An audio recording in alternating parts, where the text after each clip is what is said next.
Le zoroastrisme, fondé par Zarathustra, est sans doute la première religion monothéiste au monde.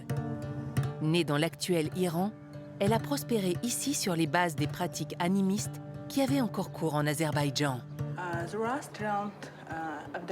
Ahura Mazda est le nom du dieu du bien, vénéré par les Zoroastriens. Il s'agit du dieu soleil. Pour eux, le feu est le symbole du soleil sur terre.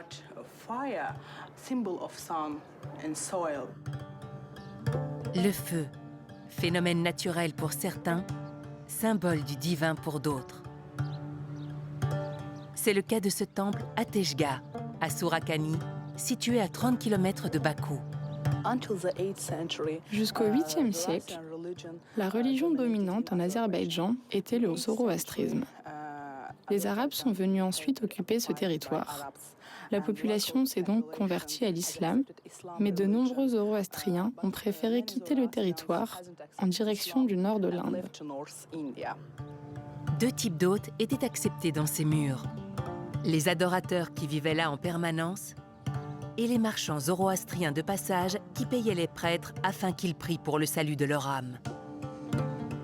Les dévots s'infligeaient eux-mêmes de terribles supplices, enchaînés pendant de nombreuses heures ou couchés sur un lit de charbon. On retrouve dans ce temple 26 cellules pour les pèlerins.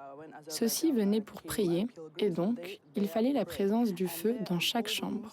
Au-dessus de la grande porte d'entrée, on retrouve la chambre des invités.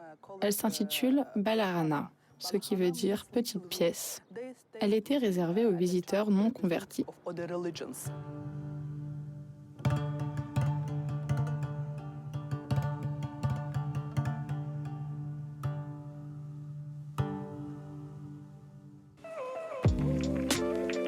L'Azerbaïdjan, connu comme une terre de feu, est doté par la nature d'innombrables gisements de pétrole et de gaz. Dans certains endroits du pays, n'importe quelle étincelle peut enflammer une source. C'est le cas à Yanardag, dans le village de Mehmedi, à 25 km de Bakou. Yanardag est connu avec son phénomène naturel, le montagne du feu, c'est qu'on l'appelle aussi, et ça brûle des plus de milliers d'années. Et c'est un site qui attire beaucoup de touristes. C'est du gaz méthane qui a trouvé une fuite par là et ça sort.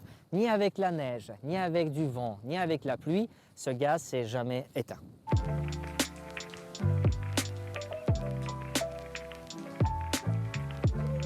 L'administration de Yanardag organise des tours avec électro-scooters. On vient ici pour observer des petits volcans de boue. Et volcan de boue, c'est aussi la fuite de gaz qui sort de la terre, on va dire. Et en sortant, ça se mélange avec de l'eau, avec de la boue, avec du pétrole également. Et ça crée des petites bulles. Ça crée des petites bulles et ça attire également des touristes. Pour vous informer, dans le monde entier, il y a plus de 800 volcans de boue qui existent. Et à peu près la moitié des volcans de boue qui existent dans le monde entier, ils se trouvent en Azerbaïdjan.